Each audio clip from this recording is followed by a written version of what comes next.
사랑이 많으신 하나님, 이 수요 저녁 가운데 저희들을 불러주시고 주의 말씀으로 또 찬양으로 또 기도로 주 앞에 나아가게 하시니 감사합니다. 주의 말씀이 우리 발등에 등불과 같고 우리 삶의 길에 빛과 같음을 고백합니다. 그 말씀을 의지하여 나아가는 귀한 시간 되게 하여 주시고 또한 매일매일 더욱더 하나님과 가까워질 수 있는 저희 삶 되게 하여 주옵소서. 우리 모두 세상 가운데 살아가고 있지만 오직 영원하신 하나님 말씀에 기반하여 살아가는 참된 주의 자녀 백성 되게 하옵소서. 이런 삶을 주님 축복하여 주시고 주님께 더욱더 인도하신 삶 속에서 우리 자신을 드릴 때 하나님께서 든든히 우리 삶을 지키시고 보호하심을 누리는 주의 귀한 백성들 다 되게 하옵소서. 감사드리며 우리 구주 예수 그리스도 이름으로 기도드립니다. 아멘.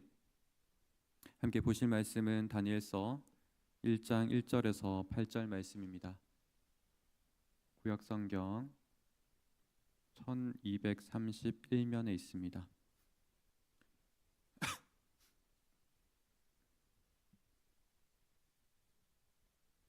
다니엘서 1장 1절에서 8절 말씀입니다. 함께 교독하여서 같이 읽겠습니다.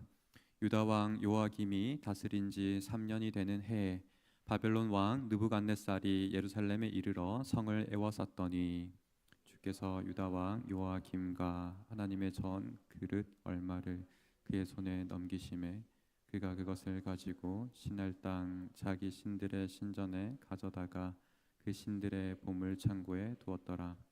왕이 환관장 아스부나스에게 말하여 이스라엘 자손 중에서 왕족과 귀족 몇 사람 곧 흠이 없고 용모가 아름다우며 모든 지혜를 통찰하며 지식에 통달하며 학문에 익숙하여 왕궁에 설 만한 소년을 데려오게 하였고 그들에게 갈대아 사람의 학문과 언어를 가르치게 하였고 또 왕이 지정하여 그들에게 왕의 음식과 그가 마시는 포도주에서 날마다 쓸 것을 주어 3년을 기르게 하였으니 그 후에 그들은 왕 앞에 서게 될 것이더라.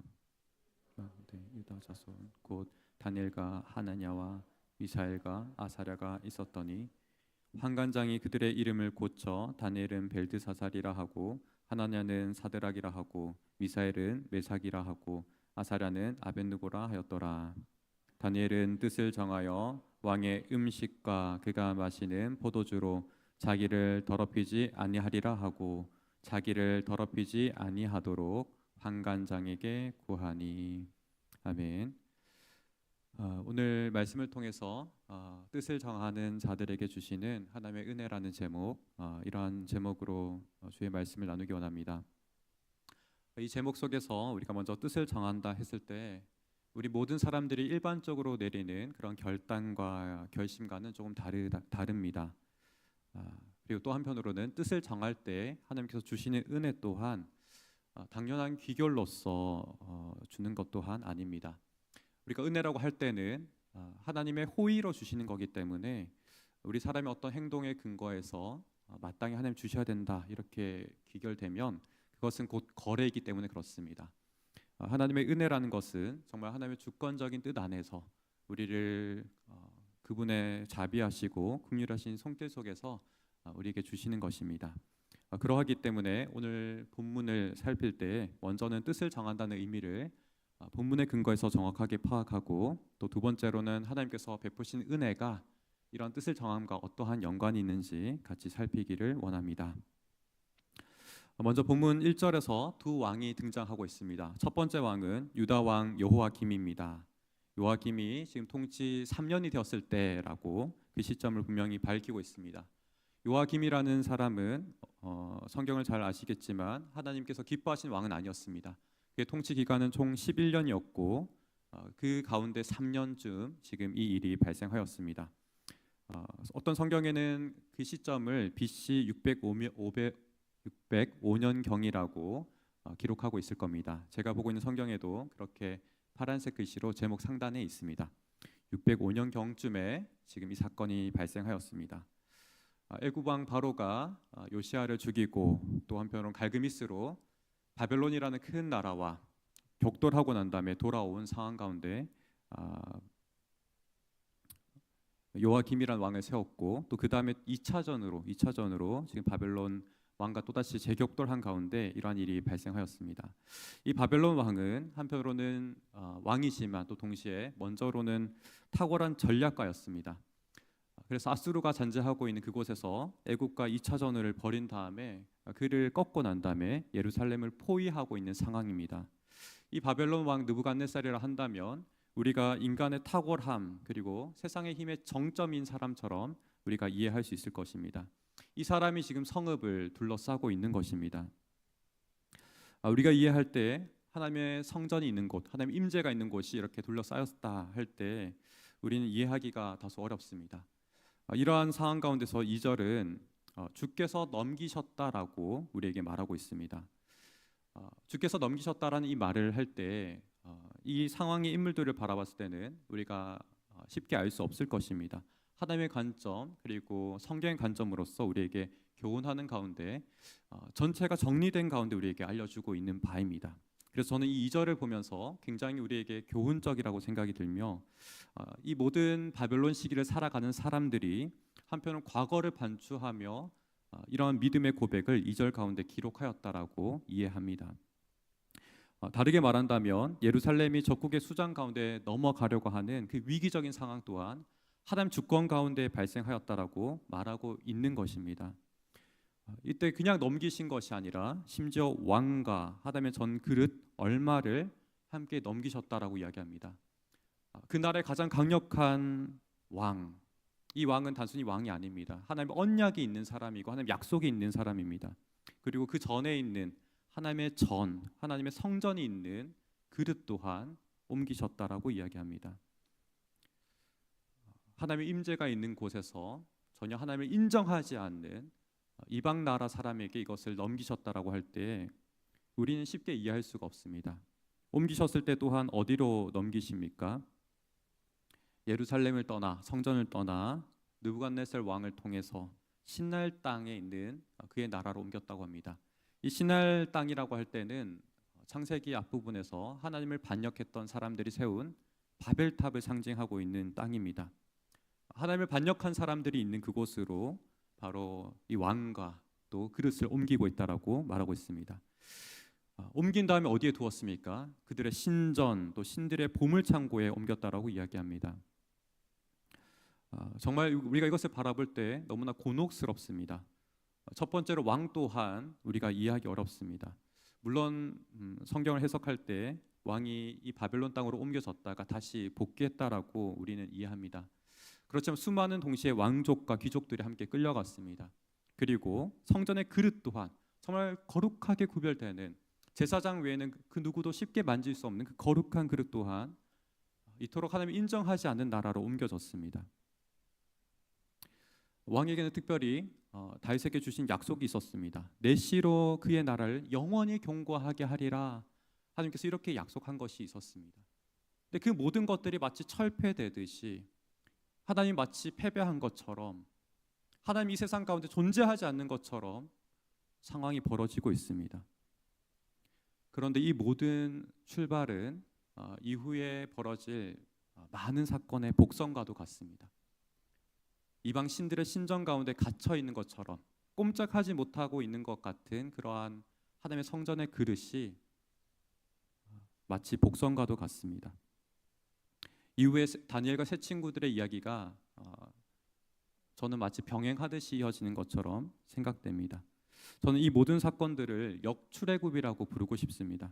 우리가 출애굽이라 할 때는 애굽에서부터 거룩한 땅으로, 거룩한 백성으로, 하나님의 성전으로 이렇게 나아간다면 이것은 반대입니다. 거룩한 성전, 거룩한 땅에서 이제 반대로 세속화된 정말 하나님 인정하지 않는 그곳으로 들어가는 것을 의미합니다. 그리고 오히려 그 세속적인 곳을 들어가서 하나님의 거룩하심으로 그 땅을 변혁하고 깨끗하게 하고 정결하게 하는 모습들을 우리가 발견하게 됩니다. 사랑하는 성도 여러분들, 이러한 의미에서 오늘 본문은 우리 모두에게 큰 의미가 있는 것 같습니다. 우리 모두에게도 동일하게 세상 가운데 살아가지만 세상에 동화되지 아니하고 하나님의 거룩함으로 세상을 변혁해 나가는 저와 여러분 되기를 간절히 축복합니다. 3절의 말씀에서는 이 모든 사건들이 종결된 다음에 왕궁으로 배경이 전환됩니다. 마치 성전 이방 신들의 신전 가운데 갇혀 있는 그 하나님의 전의 그릇들이 2절에서 끝났다면 이것과 병행되는 듯이 왕궁의 모습으로 병행해서 비춥니다. 이 왕궁의 모습에 어떠한 일들이 벌어집니까? 왕의 명령이 가장 고위직인 관리들을 관리하는 관리들의 우두머리와 같은 환관장 아스브나스에게 떨어집니다. 그에게 떨어진 명령은 무엇입니까? 이스라엘 자손 중에 왕족과 그리고 귀족 몇 사람을 데려오라는 것이었습니다. 여기서 주목할 것은 왕족과 귀족 몇 사람입니다. 앞서 말한 것처럼 왕에게는 하나님의 언약이 머무는 사람들입니다. 이들 중에 때로 데려왔던 사람들이 탁월한 사람들, 지혜와 지식들이 탁월한 사람들인 흠이 없는 사람들인 네 사람이 데려오게 됩니다. 그 사람은 다니엘과 하나냐와 미사엘과 아사랴였습니다. 요세푸스는 이 사람들 가리켜서 시드기야 가문의 네 사람이라고 말하기도 합니다. 왕족이라는 말씀이죠. 물론 확실하진 않습니다. 하지만 어찌되었든 이들 또한 분명히 하나님의 언약이 있는 사람들이고 거룩한 사람들이고 거룩한 그릇과 같은 사람이었습니다. 이들에게 내려진 왕의 구체적인 명령은 4절 후반절부터서 5절과도 같습니다. 갈대아 사람의 학문과 언어를 가르치게 하고 또 왕이 지정하여 그들에게 왕의 음식과 그가 마시는 포도주에서 날마다 쓸 것을 주어 3년 기르게 하였으니, 하나님 백성의 정체성을 바로 갈대아 사람의 학문과 언어로 덮어 씌웠습니다. 그리고 왕의 음식과 포도주를 주려 하였습니다. 식탁의 문화 또한 그 민족의 정체성을 상징하고 있습니다. 우리 또한 가정을 보면 그렇지 않습니까? 한 가정에서 먹는 그 음식이 다른 가정에서 동일하게 통하지 않습니다. 특별히 문화와 문화를 건너뛰어서 나라와 나라가 바뀐다면 더 심합니다. 한국인이 미국의 나라를 가면 처음에는 그게 맛있겠지만 살라고 한다면 그 음식이 참으로 적응하기 힘들 것입니다. 이러한 식탁이 바뀌는 부분이 있었습니다. 또한 7절에서는 환관장이 이 네 사람의 이름마저 바꾸어 버렸습니다. 잠시 표가 있는데요. 표를 한번 띄워주시면 감사하겠습니다. 그림이 없나요? 네.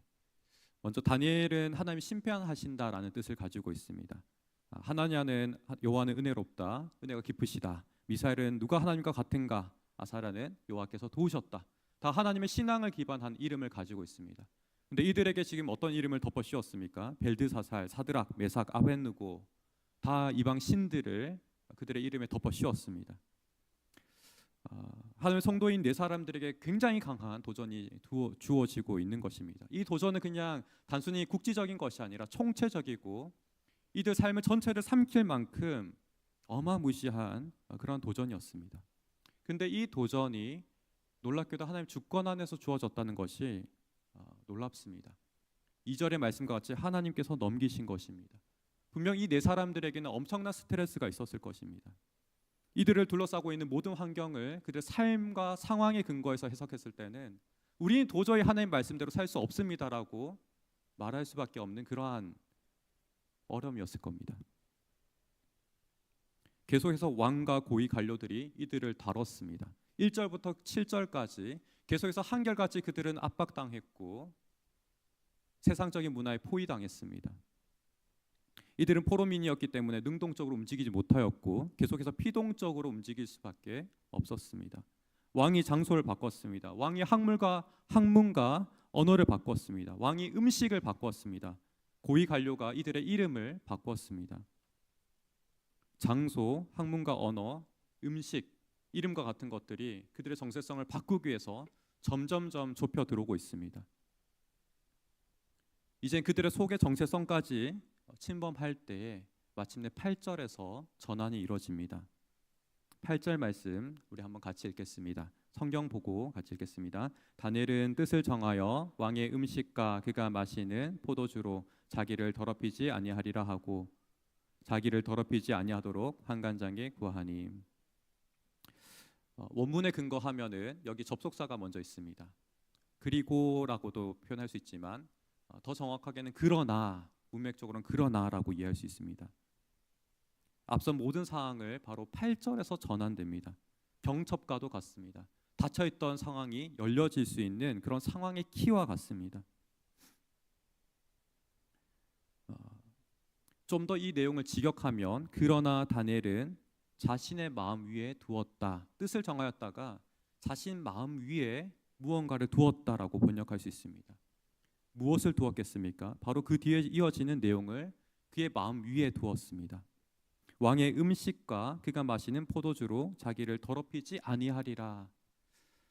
여기서 왕의 음식과 포도주라는 것들, 우리 단순하게 생각할 수 있습니다. 물론 이것은 성경적으로 여러 가지로 해석할 수 있지만 제 마음에 가장 와닿았던 것은 왕 또한 우상을 신봉하는 그런 첫 번째 되는 숭배자였기 때문에 이 우상에 드려지는 음식이 곧 왕이 취했던 것이고 곧 왕의 음식이 되었다라는 견해가 있습니다. 다르게는 왕궁과 신전이 거의 동일시 되는 것이고 이러한 견해가 저는 가장 적절한 것처럼 생각됩니다. 다르게 말하면 왕의 음식이 곧 우상의 음식이라고 할 수 있습니다. 다니엘은 속사람의 정체성만큼은 절대 포기하지 않았습니다. 물론 이 음식이라는 것은 겉으로는 왕의 진미였겠지만 왕의 이 진미라 할지라도 우상의 음식이었기 때문에 자신을 더럽힐 수 있는 그런 음식이었습니다. 껍데기는 모두 세상이 자기를 덮어싸고 나를 바꾼다 할지라도 이 속사람의 정체성만큼은 결코 포기하지 않았습니다. 그 예시로 8절에서 이름 또한 그가 벨드사살이라 지음 받았지만 결코 벨드사살로 부르지 않았습니다. 8절 이후로부터 계속해서 다니엘이라고 이야기합니다. 이 다니엘의 뜻은 어떤 뜻이 있습니까? 앞서 보았던 표와 같이 하나님께서 심판하신다라는 뜻을 가지고 있습니다. 사랑하는 성도님들, 우리 또한 신자로서의 정체성을 결코 포기하지 않으시기를 간절히 축복합니다. 세상은 우리를 향해서 끊임없이 세상의 방식을 강요하고 또 신자의 삶을 포기하도록 이야기한다 할지라도 우리 모두는 신자의 삶을 선택하고 하나님께 우리 삶의 소속을 두시기를 간절히 바랍니다. 다니엘 또한 동일합니다. 그가 마음에 두었던 내용들, 바로 거룩의 내용을 두었다는 것은 바로 하나님 말씀에 기반해서 그가 살겠노라고 다짐한 것입니다. 이 마음이라는 것은 이스라엘 사람들의 인식 속에서는 전인격적인 결정권을 가지고 있는 공간과도 같습니다. 우리의 육체의 중심이 심장이라고 한다면 우리의 영혼의 중심은 마음과 같은 것입니다. 그곳에 주의 말씀을, 이 거룩성을 둔다는 것은 내 자신이 삶의 주인이 되는 것이 아니라 하나님 말씀이, 더 궁극적으로 하나님 통치가 그 인생을 결정하기를 내어드리는 것입니다. 물론 주의할 것은 하나님께 이 주권을 드렸다 하여서 왕에게 반란을 일으키는 것은 아닙니다. 그가 살고 있는 제도와 사회를 폭력적으로 뒤엎는 것이 결코 아닙니다. 모든 질서는 인정하되 그의 정체성을 철저하게 하나님께 두는 것이 바로 이와 같이 속사람의 정체성을 지키는 것입니다. 뜻을 정한다는 것은 바로 이러한 의미입니다. 주권을 하나님 말씀에 두는 것, 그래서 결과적으로 하나님 통치에 나의 주권을 넘겨드리는 것입니다. 하나님 주권에 내가 살고 그 주권에 내가 죽겠노라고 다짐하는 것입니다. 내가 비록 세상 가운데 살고 있지만 하나님께서 나를 소유하고 계시고 나는 하나님의 소속입니다라고 분명하게 천명하는 것입니다. 그냥 단순히 결심하고 결단한 것이 아니라 나의 모든 전인격이, 나의 모든 생명이, 나의 모든 명운이 하나님께 기반하고 있습니다라고 고백하는 것입니다. 비록 나라의 명운은 기울었지만, 비록 성전의 기물은 그 일부는 제국의 신전 창고에 들어갔지만, 비록 왕족과 귀족이 끌려갔지만 하나님께서 이 모든 것을 주권적으로 인도하셨음을 인정하고 여전히 전능하신 하나님을 의지하며 살겠노라고 결단하고 나의 소속을 확실히 하는 것입니다. 그리고 동시에 여전히 제국 속에서도 하나님의 백성으로 살기로, 또 하나님의 말씀대로 살기로 이것이 나의 생명과 같음을 천명하는 것입니다. 사랑하는 성도님들, 이러한 결단이 있는 자들에게 하나님께서는 어찌 긍휼과 자비를 베풀지 않겠습니까? 우리가 하나님께 소속을 두고 하나님께 기반해 살겠노라고 다짐한다면 어찌 우리를 불쌍히 여기지 않으시겠습니까? 우리 또한 어떠한 일이 있더라도 하나님의 자녀로, 하나님의 백성으로 살기로 뜻을 정하는 자들 다 되기를 축복합니다.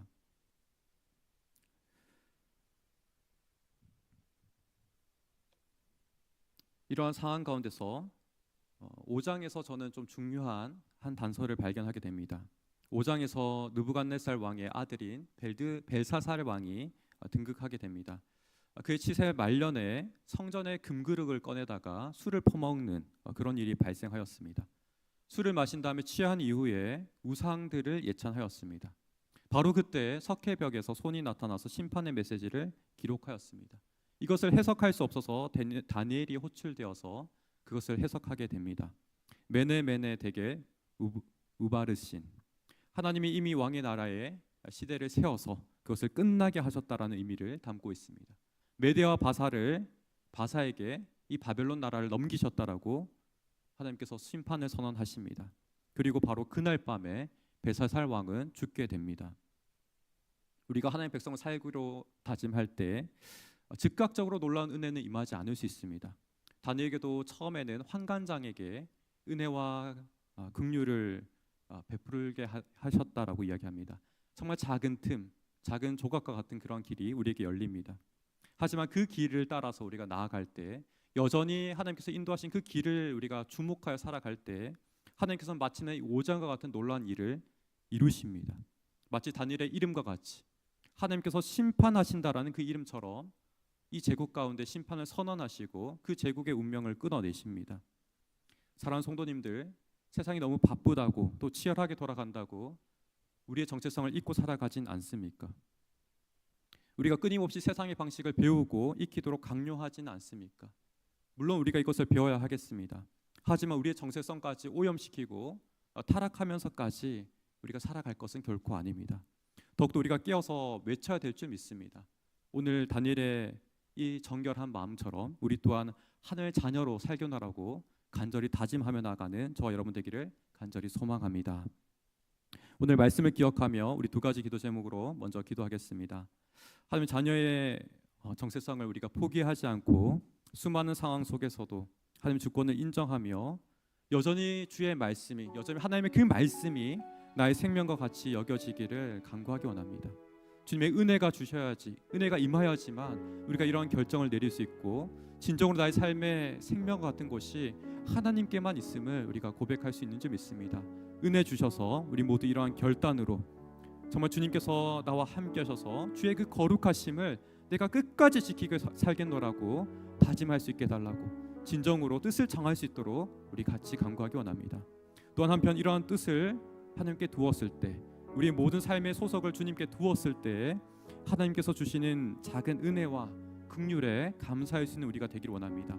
그 길을 따라서 뚜벅뚜벅 걸어가고 주님께서 먼저 걸어가신 그 길 따라 우리 나아갈 때 진정으로 하나님께서 세상을 심판하고 세상을 다스리는 놀라운 권세를 우리에게 주시고 우리가 함께 동참하게 하시는 놀라운 은혜 주실 줄 믿습니다. 우리가 이러한 소망을 가지고 함께 기도하기 원합니다. 말씀을 기억하며 우리 다시 한번 기도하겠습니다. 기도합니다. 사랑이 많으신 하나님, 감사합니다. 우리 모두 주님께 소속을 두고 살아가는 아버지 다니엘과 같이 그의 세 친구들과 같이 살아가기 원합니다. 하나님,